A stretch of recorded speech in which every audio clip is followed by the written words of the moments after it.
जब अंत निकट है, तब इस युग में परमेश्वर के लोगों से बोले गए परमेश्वर के वचन। यसाया अध्याय 42 वचन 10 से 17। हे समुद्र पर चलने वालों, हे समुद्र के सब रहने वालों, हे द्वीपों, तुम सब अपने रहने वालों समेत यहोवा के लिए नया गीत गाओ और पृथ्वी की छोर से उसकी स्तुति करो। जंगल और उसमें की बस्तियां और केदार के बसे हुए गांव जय जयकार करे। सेला के रहने वाले जय जयकार करे। वे पहाड़ों की चोटियों पर से ऊंचे शब्द से ललकारे। वे यहोवा की महिमा प्रकट करे और द्वीपों में उसका गुणगान करे। यहोवा वीर के समान निकलेगा और योद्धा के समान अपनी पानीर भड़काएगा। वह उच्च शब्द से ललकारेगा और अपने शत्रुओं पर जयवंत होगा। बहुत काल से तो मैं चुप रहा और मौन साधे अपने को रोकता रहा, परंतु जब जच्चा के समान चिल्लाऊंगा, मैं हाफ हाफ कर सांस भरूंगा। पहाड़ों और पहाड़ियों को मैं सुखा डालूंगा और उनकी सब हरियाली झुलस दूंगा। मैं नदियों को द्वीप कर दूंगा और तालों को सुखा डालूंगा। मैं अंधों के एक मार्ग से ले चलूंगा जिसे वे नहीं जानते, और उनको ऐसे पथों से चलाऊंगा जिन्हें वे नहीं जानते। उनके आगे मैं अंधियारे को उजियाला करूंगा और टेढ़े मार्गों को सीधा करूंगा। मैं ऐसे ऐसे काम करूंगा और उनको न त्यागूंगा। जो लोग सूखी हुई मूर्तों पर भरोसा करते हैं और ढली हुई मूर्तों से कहते हैं, तुम हमारे ईश्वर हो, उनको पीछे हटना और अत्यंत लज्जित होना पड़ेगा। जबकि हम यहां आज आराधना सेवा के लिए एकत्र हुए हैं, हमारे कई साथी संत हमारे साथ नहीं हो पा रहे हैं, क्योंकि कोरोना वायरस से लड़ने के लिए सामाजिक दूरी की आवश्यकताओं को रखा गया है। मैं आपसे आज के संदेश को ऐसे कलीसियाओं के सदस्यों के साथ साझा करने के लिए कहूंगा जो हमारी आराधना सेवा में शामिल नहीं हो सकते। उग्र कोरोना वायरस बेहद खतरनाक है। इससे पहले आज मैंने समाचारों में सुना कि बुसान में एक कलीसिया द्वारा आयोजित एक युवा रिट्रीट में संक्रमण फैला था, जहां लगभग 150 से 160 प्रतिभागियों में से कम 30 किशोर संक्रमित हो गए थे। संभवतः इस प्रकोप से संक्रमण अधिक होगा। कुछ कलीसिया अपने युवाओं के पीछे हटने के साथ बहुत दूर चले जाते हैं। परिचारकों को रात भर प्रार्थना करने के और चीखने के लिए मजबूर करते हैं, जब तक कि वे थकाट से गिर ना जाए। यूथ रिट्रीट में प्रार्थना शिक्षण आम है, लेकिन अगर भाग लेने वाले छात्रों को बहुत दूर धकेल दिया जाता है तो वे थक जाते हैं और कभी कभी मतिभ्रत भी करते हैं।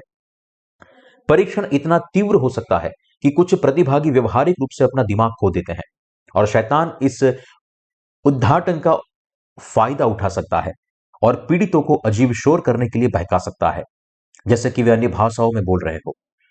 बहुत से लोग गलती से इसे पवित्र आत्मा प्राप्त करने के प्रमाण के रूप में देखते हैं। इस तरह जिन्होंने अपने पापों की समस्या का समाधान नहीं किया है, उनमें परमेश्वर के वचन की अवहेलना करते हुए अपनी आत्मा को झूठे लोगों को सौंपने की प्रवृत्ति होती है।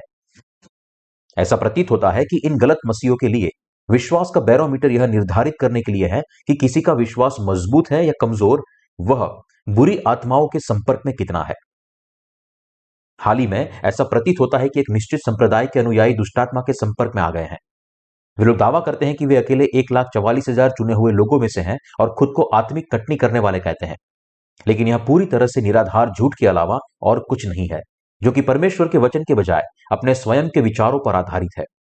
भले ही वे कहते हैं कि वे 1,44,000 चुने हुए लोगों में से हैं, अगर उनके दिलों में कोई पाप है तो वे जो कर रहे हैं वह वास्तव में एक संपूर्ण झूठ है।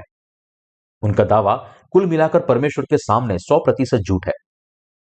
आप और मैं अब ऐसे युग में रह रहे हैं जब दुनिया कोरोना वायरस से घिर रही है। बाइबल कहती है कि जब अंत का समय आएगा तब और अकाल बीमारियां होंगी। क्या भविष्य में दुनिया बेहतर हो जाएगी? नहीं, बिल्कुल नहीं, क्योंकि नए नियम में यह लिखा है कि और भी बीमारी आएगी। निसंदेह विश्व अर्थव्यवस्था का महामारी से और भी खराब हो जाएगी, और अब तक हमने जो देखा है उससे कहीं अधिक प्राकृतिक आपदाएं होगी। इसलिए हम भविष्य में इस दुनिया को बेहतर होने की उम्मीद नहीं कर सकते। नए नियम में प्रकाशित वाक्य की पुस्तक कहती है कि जब दुनिया का अंत हम पर होगा तो 1/3 मानव जाति प्राकृतिक आपदाओं से पीड़ित और नष्ट हो जाएगी। इसमें यह भी कहा गया है कि इस दुनिया के 1/3 जंगल एक ही बार में जला दिए जाएंगे और समुद्र खून में बदल जाएंगे और जीवित प्राणियों के लिए दुर्गम हो जाएगा। आज का पवित्र शास्त्र पढ़ना इस बारे में है कि भविष्य में हमारी क्या प्रतीक्षा है। तो फिर ऐसी आपदाएं कब शुरू होगी? वे तब शुरू होगी जब इस पृथ्वी पर परमेश्वर का क्रोध उंडेला जाएगा। जब हम पुराने नियम के दिनों को देखते हैं तो हम देख सकते हैं कि इजराइल के लोगों ने कनान देश में प्रवेश किया था और परमेश्वर की प्रतिज्ञा के अनुसार वहां समुद्र समृद्ध हो गए थे।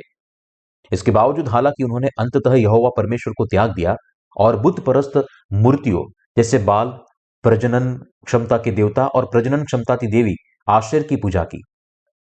इजरायलियों ने धूप जलाई और इन मूर्तों की वेदी पर बलि चढ़ाए। परिणाम स्वरूप परमेश्वर ने अपना क्रोध उंडेला और परिणाम स्वरूप इजराइल के लोगों को गुलाम बनाया और युद्ध के कैदियों के रूप में दूर देशों में घसीटा गया। पुराने और नए नियम दोनों दिनों में परमेश्वर समान रूप से मूर्ति पूजकों को दंडित करना चाहता था। हालांकि परमेश्वर ऐसे मूर्ति पूजकों पर भी अपना दयालु प्रेम देना चाहता था। परमेश्वर ने उन्हें उनके पापों से छुड़ाने के लिए एक अगवा खड़ा किया और वह उन्हें बचाने के लिए तैयार हुआ। क्यों हमें अंत के समय में प्रभु की स्तुति करनी चाहिए? आज के शास्त्र भाग में हमारे प्रभु ने अपने लोगों को आशा का संदेश दिया है। वह कहता है, हे समुद्र पर चलने वालों, हे समुद्र के सब रहने वालों, हे द्वीपों, तुम सब अपने रहने वालों समेत यहोवा के लिए नया गीत गाओ और पृथ्वी की छोर से उसकी स्तुति करो। ऐसे समय में जब इस दुनिया पर प्राकृतिक आपदाएं आ रही है, कोरोना वायरस महामारी के कारण राष्ट्रों के बीच व्यापार अवरुद्ध है और परिणाम स्वरूप अर्थव्यवस्था चरमरा गई है, परमेश्वर ने अपने लोगों से आशा की बात की। दूसरे शब्दों में परमेश्वर पानी और आत्मा के सुसमाचार के माध्यम से हमें बता रहा है कि जैसे जैसे अंत हमारे निकट आता है, सभी मनुष्यों के लिए एक नई आशा होती है। ऐसे अंत समय में रहते हुए हमें पानी और आत्मा के सुसमाचार के वचन के कारण हमारे परमेश्वर मसीह की स्तुति करनी चाहिए। ऐसा इसलिए है क्योंकि परमेश्वर ने हमें पानी और आत्मा के सुसमाचार के वचन के द्वारा दुनिया के सभी पापों से बचाया है और इसके परिणाम स्वरूप वे सभी जो इस समाचार में विश्वास करते हैं, वे परमेश्वर के राज्य में प्रवेश करेंगे और वहां रहेंगे। यही कारण है कि हम पानी और आत्मा के सुसमाचार में विश्वासियों को परमेश्वर की स्तुति करनी चाहिए। यह दुनिया अब हमारे परमेश्वर मसीह की आसन्न वापसी को देख रही है और पानी और आत्मा के सुसमाचार में विश्वासियों के लिए मसीह के विवाह भोज में भाग लेने का दिन नजदीक आ रहा है। इसका अर्थ यह है कि अब उसी परमेश्वर का समय है जिसने हम पानी और आत्मा के सुसमाचार में विश्वासियों को इस दुनिया के लोगों का न्याय करने के लिए बचाया है। परमेश्वर का न्याय उन लोगों के लिए है क्योंकि शत्रुओं द्वारा धोखा दिए गए ये लोग परमेश्वर के सच्चे प्रेम में विश्वास नहीं करते हैं। इसलिए परमेश्वर कह रहा है कि न्याय का समय उन लोगों के लिए है। ऐसे युग में रहते हुए हम धर्मी लोगों को पानी और आत्मा परमेश्वर के सच्चे वचन के सुसमाचार पर विश्वास करके अपना सारा काम करना चाहिए। हमें प्रभु के सच्चे प्रेम में बने हुए हैं और हमें शीघ्र ही उस प्रभु से मिलने का गौरव प्राप्त होगा जिसने हमें हमारे पापों से बचाया है। हालांकि धर्मी लोग ऐसे अंत के समय में केवल तभी जी सकते हैं जब उनका नेतृत्व परमेश्वर की कलीसिया द्वारा किया जाता है। जो लोग परमेश्वर के सच्चे प्रेम में डूबे हुए हैं, उन्हें उनकी प्रेम पूर्ण देखभाल प्राप्त होगी। फिर भी इन अंतिम समय में भी अभी भी कुछ धर्मी लोग हैं जो परमेश्वर के बजाय मूर्तियों की पूजा कर रहे हैं। इन लोगों को अपनी मूर्ति पूजा से पश्चाताप करना चाहिए और फिरना चाहिए। ऐसा इसलिए है क्योंकि हम धर्मी लोगों को प्रभु की इच्छा के अनुसार अपना जीवन व्यतीत करना चाहिए। उसका भी एक कारण है। पुराने नियम के दिनों में राजा अहाब ने इजराइल के लोगों को बाल और अशेर की पूजा करने के लिए गुमराह किया। परमेश्वर के लोगों को परमेश्वर की आराधना करने के लिए मार्गदर्शन करने के बजाय उसने उन्हें बाल की पूजा करने के लिए गुमराह किया। उसने अपनी पत्नी इजेबेल के कारण ऐसा किया। इजेबेल एक विदेशी महिला थी। इसका अर्थ यह है कि इजराइल के लोगों ने राजा अहाब के एक विधर्मी स्त्री से विवाह किया था। इजेबेल ने अहाब के साथ अपनी शादी के साथ अपने बाल की मूर्तियों को इजराइल के सामने पेश किया और वहां उसके याजकों को भी अपने साथ ले आई। उसने राजा अहाब और इजराइल के लोगों को बाल की एक मूर्ति बनाने के लिए उकसाया और तब से इजरायली यहोवा परमेश्वर के बजाय बाल की पूजा करने लगे। इसलिए परमेश्वर इजराइल के लोगों के बीच 3 साल और 6 महीने के लिए अकाल लाया, उन्हें पश्चाताप करने का अवसर दिया। परमेश्वर इस अकाल को इजराइल के लोगों के लिए लाया क्योंकि वह चाहता था कि वे पश्चाताप करें और उसके पास वापस लौट आए। हालांकि इजरायलियों ने आज्ञाकारिता में परमेश्वर के अधीन नहीं किया। परमेश्वर ने एलिया के माध्यम से चेतावनी दी थी कि 3.5 साल तक चलने वाले सूखे के कारण भयंकर अकाल पड़ेगा। उस समय एलिया परमेश्वर के निर्देशानुसार एक नाले में भाग जाने और वहां सुरक्षा पाने में सक्षम रहा। ऐसी उथल पुथल के समय में परमेश्वर ने एलिया के लिए सारपत में एक विधवा को इजराइल के लोगों के बीच तैयार किया था। उस समय इस विधवा के पास पतीले में केवल एक मुट्ठी आटा बचा था। वह बचे हुए आटे से रोटी बनाने जा ही रही थी और मरने से पहले वह उसको उसके बेटे के साथ आखिरी बार खाना चाहती थी। लेकिन उसके पास एलिया के माध्यम से परमेश्वर ने सरपत की विधवा को आटे से रोटी बनाने और उसके पास लाने का निर्देश दिया। पवित्र शास्त्र में लिखा है कि विधवा ने जैसा कहा गया था वैसा ही किया और इस रोटी के साथ परमेश्वर के सेवक की सेवा की, और परिणाम स्वरूप वह धन्य थी कि उसके आटे का पतीला कभी खत्म नहीं हुआ। यह घटना उन लोगों के बीच जो परमेश्वर का भय मानते हैं और जो भय नहीं मानते हैं, यह दर्शाता है कि कैसे परमेश्वर के आशीष और शाप प्राप्त होते हैं। सारपत की विधवा का वृत्तांत स्पष्ट रूप से दिखाता है कि जहां इजराइल के कुछ लोग मूर्तियों की सेवा करते थे, अन्य लोग परमेश्वर का भय मानते थे। आज भी वही सत्य है। हालांकि दुनिया भर में बहुत से लोग परमेश्वर के बजाय मूर्तियों की सेवा कर रहे हैं, वहीं कुछ ऐसे भी है जो परमेश्वर के साथ चल रहे हैं। इस वर्तमान युग में स्पष्ट रूप से कुछ लोग हैं जिन्होंने अपने हृदयों में मसीह के प्रेम और पानी और आत्मा के सुसमाचार को स्वीकार करके परमेश्वर की आशीषों को प्राप्त किया है और उनका आनंद ले रहे हैं।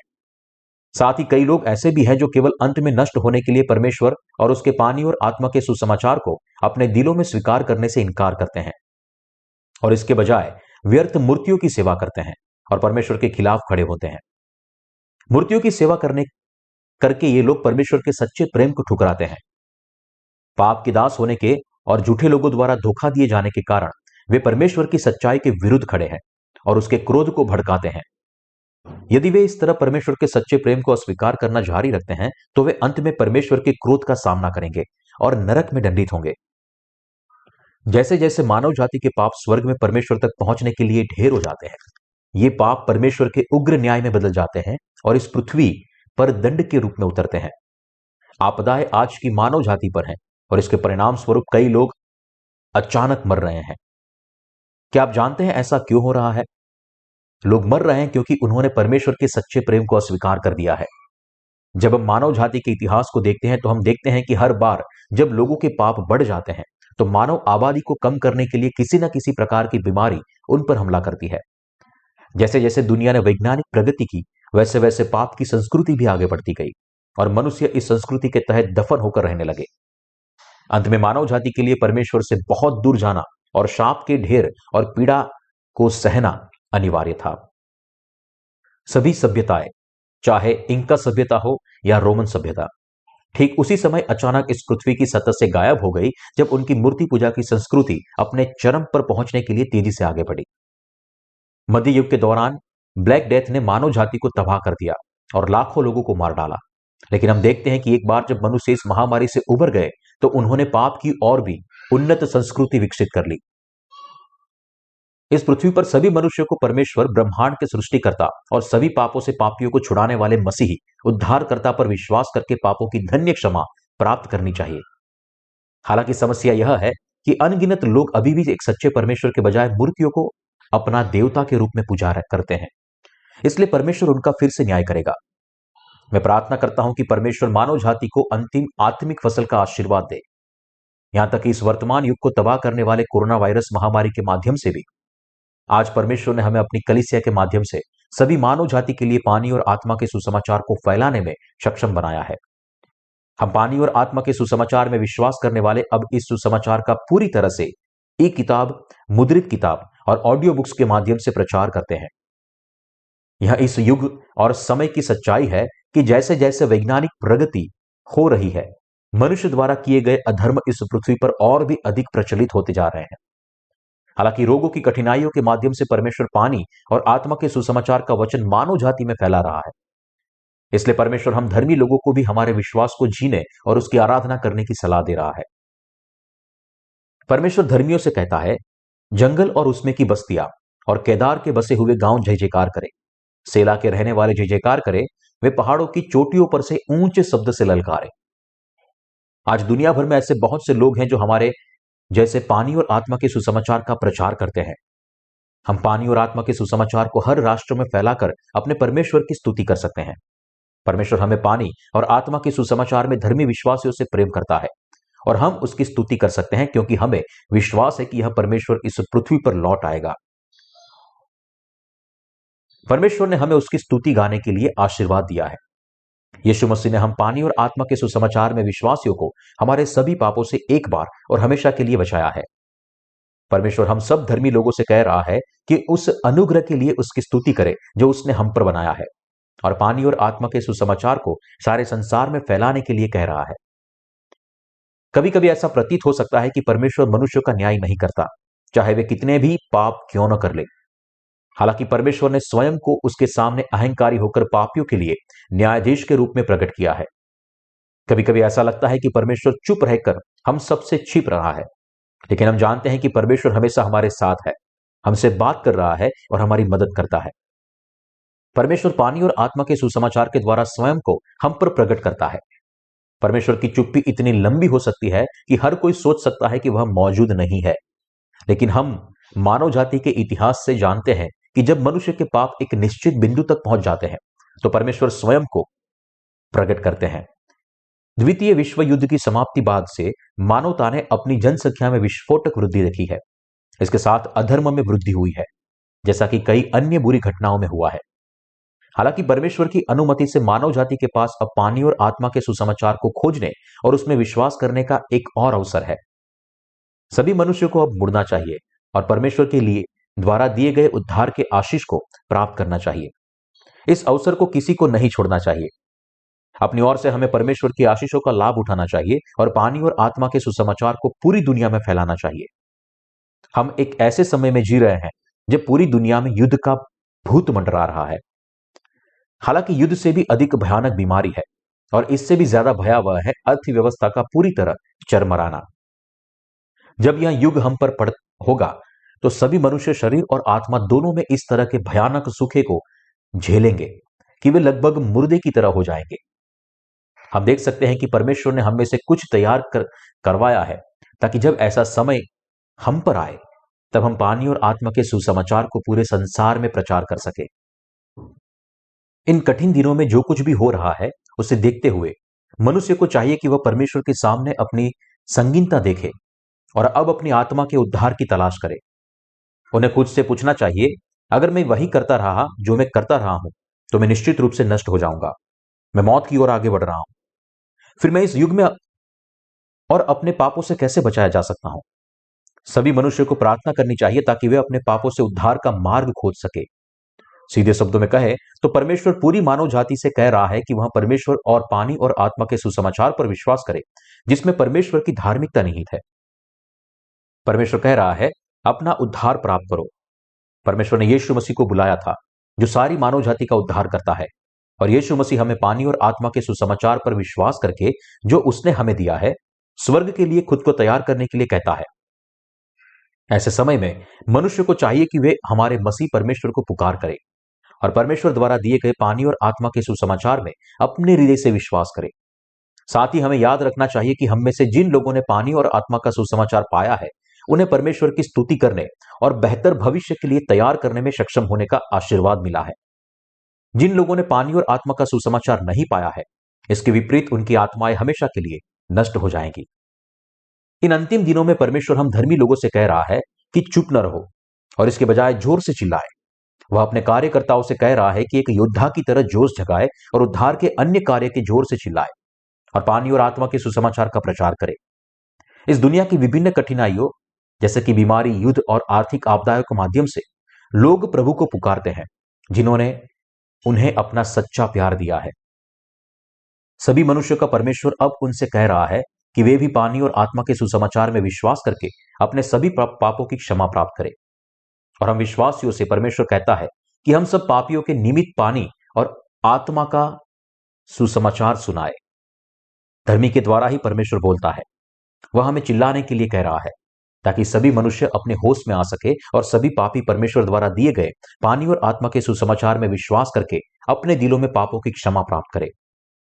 दूसरे शब्दों में कहें तो हमारी आवाज के माध्यम से परमेश्वर कार्य करता है और यह सुनिश्चित करने के लिए यह काम करता है कि पानी और आत्मा का सुसमाचार उसके सेवकों द्वारा इस वर्तमान युग में रहने वाले प्रत्येक व्यक्ति के दिल में प्रवेश करने के लिए प्रचारित किया जाए। लोगों की प्रवृत्ति ऐसी है कि जब वे अच्छा कर सकते हैं तो वे करते हैं और आराम से रहते हैं, तब वे उद्धारकर्ता परमेश्वर की तलाश नहीं करते। इसलिए परमेश्वर कभी कभी मानव जाति को कांटे की तरह कठिनाइयों का सामना करने की अनुमति देते हैं। वह इसे हमसे प्रत्येक व्यक्ति को राष्ट्रों और संपूर्ण मानव जाति के रूप में सबके साथ होने की अनुमति देता है। यदि हम अपने पापों के कारण पीड़ित नहीं होते हैं तो यह हमारे मानव स्वभाव में है कि हम परमेश्वर के सामने स्वयं से परिपूर्ण होते हैं। यह तब होता है जब कठिनाइयां हमारे रास्ते में आती हैं कि हम परमेश्वर के सामने अपना सिर झुकाते हैं और उनके प्यार और दया की तलाश करते हैं। इसलिए इन कठिनाई के समय में उद्धारकर्ता परमेश्वर पर विश्वास करना सबसे बड़ी आशीष है। फिर भी पानी और आत्मा के सुसमाचार में विश्वास करने वालों में भी कुछ लोग ऐसे हैं जो परमेश्वर के बजाय मूर्तियों की सेवा करते हैं। परमेश्वर ऐसे लोगों से कह रहा है, अपने पापों को मान लो, वापिस मुड़ो और पानी और आत्मा के सुसमाचार का प्रचार करो। मेरे साथी विश्वासियों, भले ही आप अपने दिल से पानी और आत्मा के सुसमाचार में विश्वास करते हैं, यदि आप अभी भी अपने शरीर की वासना का पालन करते हैं तो परमेश्वर की नजर में आप एक मूर्ति पूजक के समान है। इजराइल के लोग जानते थे कि यहोवा परमेश्वर ही सच्चा परमेश्वर है। इसके बावजूद भी वे अभी भी परमेश्वर के बजाय मूर्तियों की आराधना करते थे। इसलिए परमेश्वर ने उन्हें दंड दिया। हमारे लिए भी यही सच है। भले ही अब हम पानी और आत्मा के सच्चे सुसमाचार को जानते हैं और उसमें विश्वास करते हैं, यदि हम अभी भी सिर्फ अपने शरीर के लिए जीना चाहते हैं तो परमेश्वर हमें बता रहा है कि हम पुराने नियम के समय के मूर्ति पूजक के समान है। दूसरे शब्दों में परमेश्वर कह रहा है कि पानी और आत्मा के सुसमाचार में विश्वास करने वाले भी अहाब के समान है, यदि उनका जीवन सुसमाचार के प्रचार के लिए समर्पित नहीं है। यदि आप वह नहीं करते हैं जो परमेश्वर को पसंद है, भले ही आप उनका सम्मान करने लगे, उनसे प्यार करने का दावा करते हैं, फिर भी परमेश्वर आपको एक अविश्वासी के रूप में मानेंगे। क्या आपको लगता है कि परमेश्वर की कलीसिया का नेतृत्व कोई भी कर सकता है? कलीसिया जो परमेश्वर चाहता है वह उन लोगों का समूह है जो पानी और आत्मा के सुसमाचार में विश्वास करते हैं, परमेश्वर की आज्ञाओं का पालन करते हैं, मूर्तियों से दूर रहते हैं और प्रभु की सेवा करते हैं। इसे कहते हैं परमेश्वर की कलीसिया। दूसरे शब्दों में कहे तो यहां परमेश्वर की कलीसिया के वे सदस्य हैं जो परमेश्वर की इच्छा का पालन करते हैं। यहां ऐसे लोग हैं जिन पर परमेश्वर कार्य करता है और उन्हें आशीष देता है। परमेश्वर ऐसे सेवकों के हृदयों में पवित्र आत्मा उंडेलकर अपनी इच्छा प्रकट करता है, उन्हें पानी और आत्मा के सत्य का उपदेश देता है और उन्हें नेतृत्व का कार्य कर्तव्य सौंपता है, ताकि सभी संत परमेश्वर की इच्छा का पालन कर सके।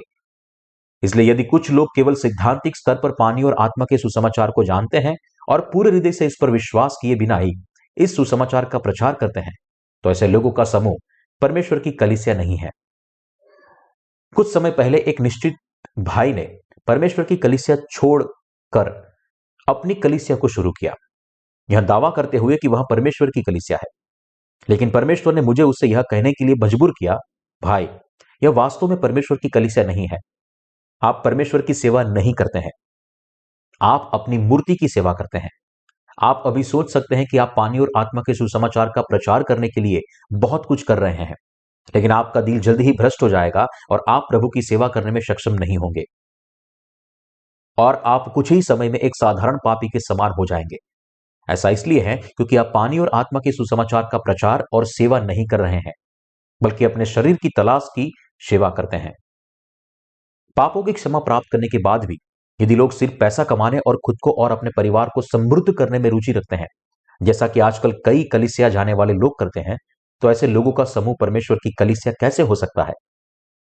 क्या यीशु और पवित्र आत्मा उनके हृदयों में कार्य करता है?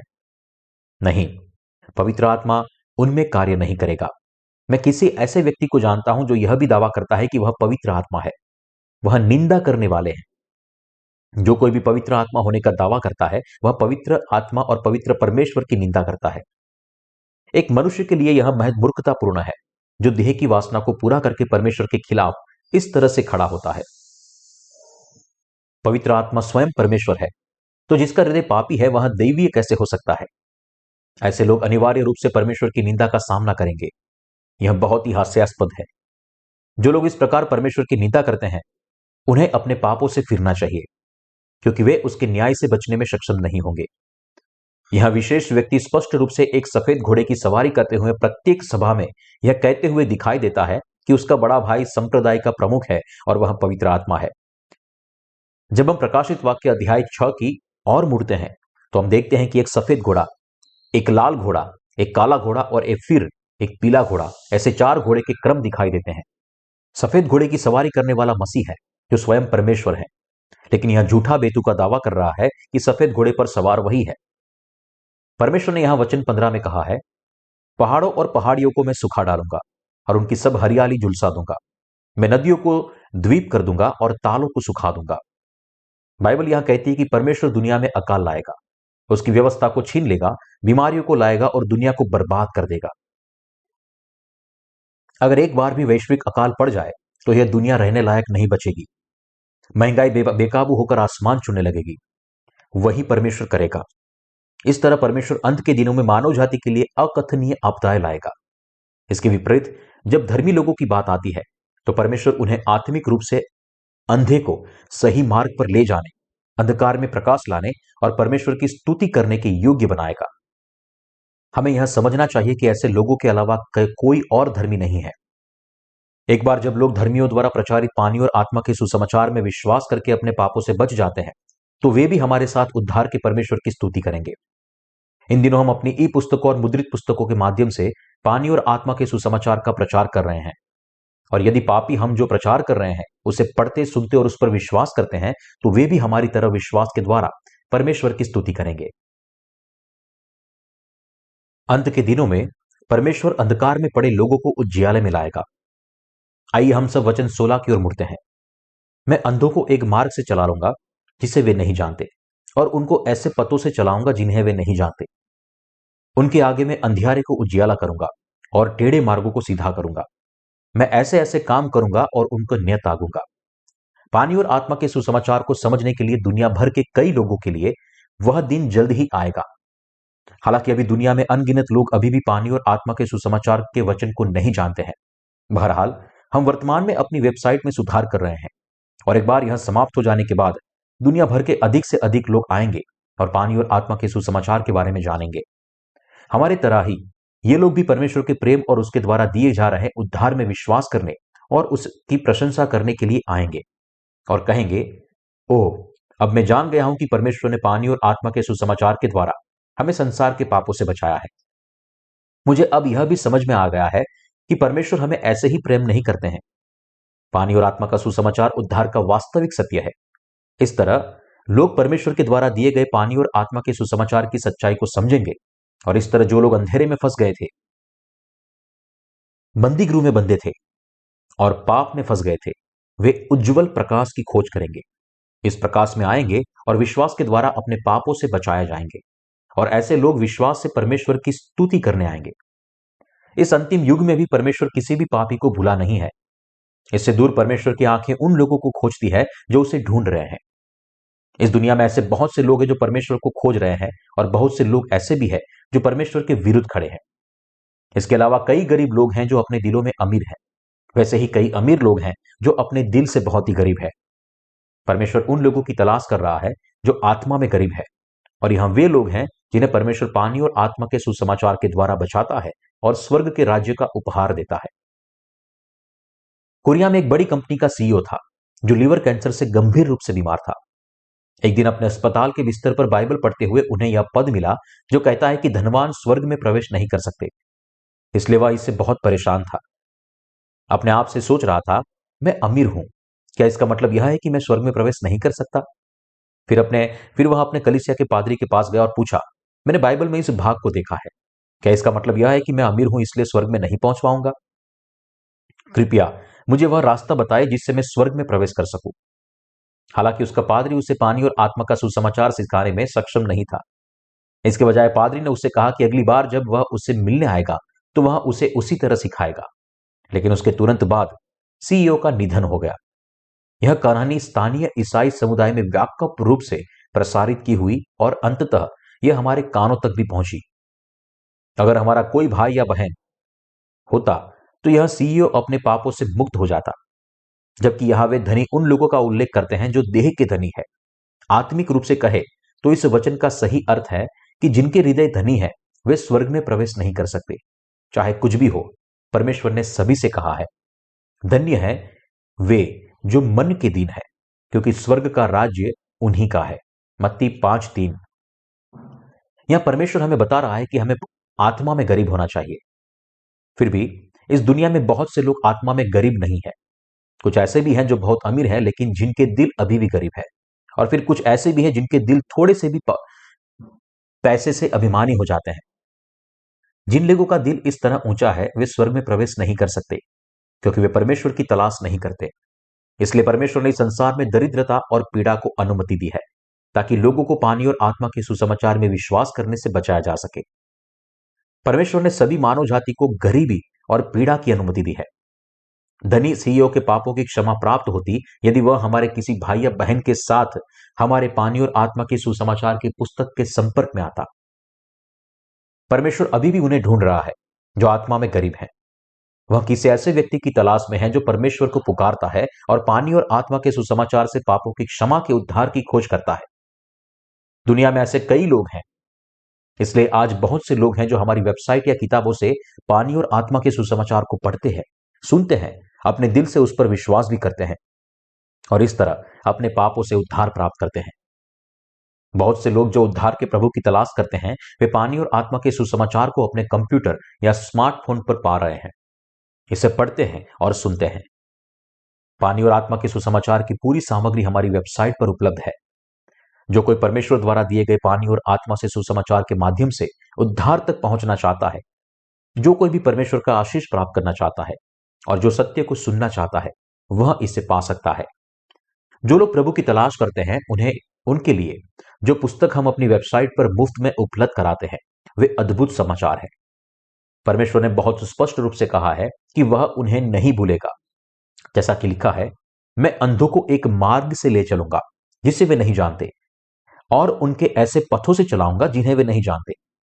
उनके आगे मैं अंधियारे को उजियाला करूंगा और टेढ़े मार्गों को सीधा करूंगा।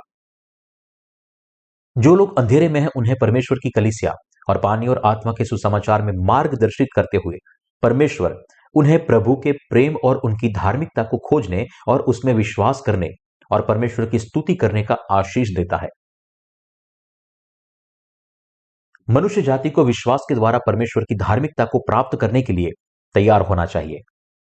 अंततः परमेश्वर ने आज के पवित्र शास्त्र के पठन में कहा, जो लोग खुदी हुई मूर्तों पर भरोसा रखते हैं और ढली हुई मूर्तों से कहते हैं तुम हमारे ईश्वर हो, उसको पीछे हटना और अत्यंत लज्जित होना पड़ेगा। जो लोग परमेश्वर की उपस्थिति से नरक में फेंक दिए जाते हैं वे इस तरह के भयानक परिणाम का सामना करते हैं, क्योंकि वे पापों की क्षमा के उद्धार को स्वीकार करने से इनकार करते हैं जो परमेश्वर पानी और आत्मा के सुसमाचार के माध्यम से दे रहा है।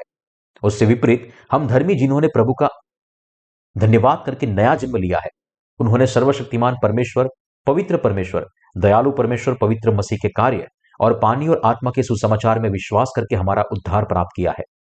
तो आइए हम सभी यहां समझे कि इस परमेश्वर यीशु मसीह ने हमें एक ही बार में और सभी पापों से बचाया है। इस पर अपने दिल से विश्वास करें और परमेश्वर को धन्यवाद दें।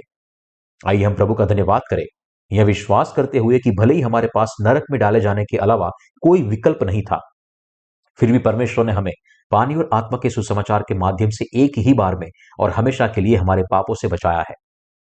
ऐसा कुछ भी ना हो जिसे हम परमेश्वर से अधिक प्रेम करते हो। आइए हम नियमित रूप से वचन पर अपने हृदय को प्रतिबिंबित करें और यदि हम स्वयं को भटका हुआ पाते हैं तो हम फिर से मुड़ जाए। यदि हम ये सब कार्य करते हैं तो हम परमेश्वर का प्रेम प्राप्त करते हैं और उसकी आज्ञाकारिता में अपना जीवन व्यतीत करने में सक्षम होते हैं। तब हम अपने दैनिक जीवन में परमेश्वर द्वारा दी गई आशीषों को प्राप्त करेंगे। इसे समझते हुए हमें कुछ समय स्वयं को परखने के लिए निकालना चाहिए। हमें समय समय पर अपने दिलों की जांच करनी चाहिए। यह कितना अद्भुत है कि इन अंतिम दिनों में पानी और आत्मा के सुसमाचार में विश्वास करने के द्वारा हम अपने पापों से बचाए गए हैं। यह कितना आभारी है कि हम पानी और आत्मा के सुसमाचार में विश्वास करने वाले अब परमेश्वर के लोग बन गए हैं।